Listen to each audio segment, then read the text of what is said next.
Hai, perkenalkan, nama saya Abel Rasel Brian Aristo, NIM saya 22G10017. Saya berasal dari Fakultas Ekonomi dan Bisnis. Prodi saya akuntansi dari kelas 2. Pada kesempatan kali ini, saya akan membahas atau mereaction dari video Pak Greg yang bertema tentang epistemologi tentang cinta. Pada awal ini saya akan menjawab beberapa pertanyaan yang dari video pertama dan kesimpulannya. Cinta adalah hal yang universal dan kompleks. Sudah banyak cinta yang diwujud nyatakan dengan seni, patung, dan lainnya.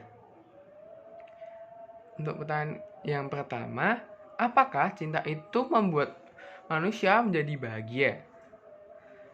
Atau malah membuat manusia menderita? Cinta bagian dari hidup kita. Jadi dengan adanya cinta, hidup kita dapat bahagia dan sejahtera. Dari sinilah atau berkomunikasi akan tercipta sebuah rasa keterkaitan atau sebuah kemisteri yang dapat membuat sebuah hubungan menjadi bahagia. Pertanyaan yang kedua, apakah cinta itu sungguh menyembuhkan atau malah menyakitkan? Cinta itu dapat menyembuhkan rasa gurau, sedih, atau sebagainya. Namun, di lain sisi, cinta dapat menyakitkan bagi kita. Bahkan sampai dapat menghancurkan kehidupan kita. Jadi, dari kedua pandangan ini saling berkaitan. Kita dapat mewujudkan cinta yang menyembuhkan dengan kita melakukan hal-hal positif. Pertanyaan yang ketiga, apakah cinta itu nyata atau tidak? Cinta yang nyata merupakan perasaan kasih sayang dan suka. Semua orang dapat jatuh cinta saat remaja ataupun dewasa. Terdapat di masing-masing individu, tetapi banyak cara yang mereka ungkapkan atau wujudkan dengan berbeda-beda. Pada dasarnya, cinta termasuk dari bagian hidup kita. Tidak mungkin seseorang hidup tanpa cinta dan kasih dari orang-orang di sekitarnya. Seperti contohnya, kasih sayang dari ibu untuk anak-anaknya dan semua anggota keluarga. Selanjutnya, saya akan bahas dari video yang kedua. Epistemologi berasal dari dua kata. Episteme yang berarti pengetahuan dan logos.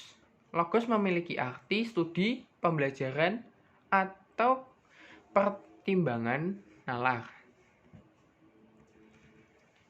Terdapat beberapa cara untuk mengetahui prosesnya. Yang pertama lewat indera, itu seperti lewat mata. Yang kedua lewat batin, ini bisa juga lewat perasaan.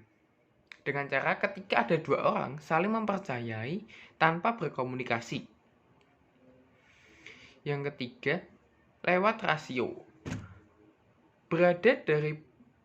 Berasal dari penelitian, fakta-fakta yang ada, dan penalaran atau pemikiran manusia. Apa itu cinta secara epistemologi? Hati yang lembut mengampuni penerima dengan hati yang hangat. Yang mendukung orang mengasihi, yaitu nyingje. Ini sifat mengampuni, kasihani, tidak ada rasa benci. Terdapat teori lain tentang cinta, dibagi menjadi 3 menurut Pope Benedict. Yang pertama, cinta eros. Cinta yang melibatkan jasmaninya. Yang kedua, ada cinta filia. Ini memiliki arti saling memelihara dan mendukung satu sama lain. Tanpa menjatuhkan, dapat dicontohkan seperti sekitar keluarga. Yang ketiga, cinta agape. Cinta atau cinta ilahi mampu mengorbankan segalanya untuk Tuhan. Ini perlu berkomunikasi seperti berdoa dengan bersungguh-sungguh. Cinta menurut filosofi Jainism, yang pertama cinta selfishness, dan ada juga cinta unselfishness. Yang cinta selfishness itu cinta akan tubuh diri sendiri atau peduli dengan dirinya. Kemudian menjawab pertanyaan dari video yang kedua. Itu terdapat opini mengenai cinta epistemologi dan bagaimana proses manusia mencintai. Menurut pendapat saya, cinta bukan untuk mengungkapkan rasa emosi kita seperti senang, sedih, gembira, atau sebagainya.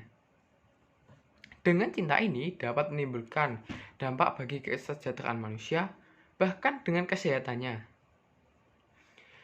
Kehidupan tidak mungkin lestari, bertahan lama tanpa adanya cinta.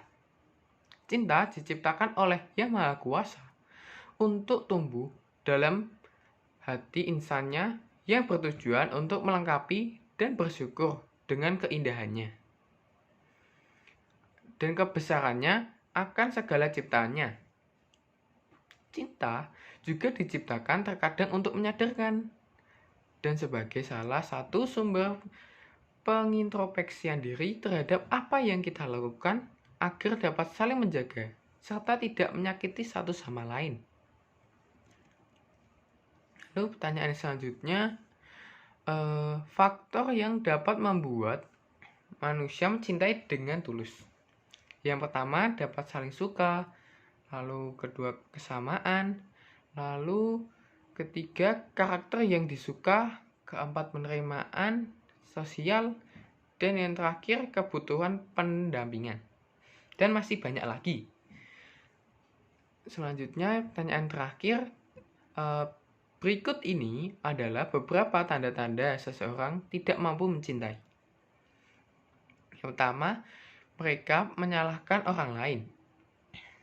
Yang kedua, tak bertanggung jawab. Yang ketiga, mereka mudah menyerah. Keempat, kurang berkomunikasi. Yang kelima, mereka tidak bahagia. Dan ada masih banyak yang lainnya. Sekian dari saya, terima kasih.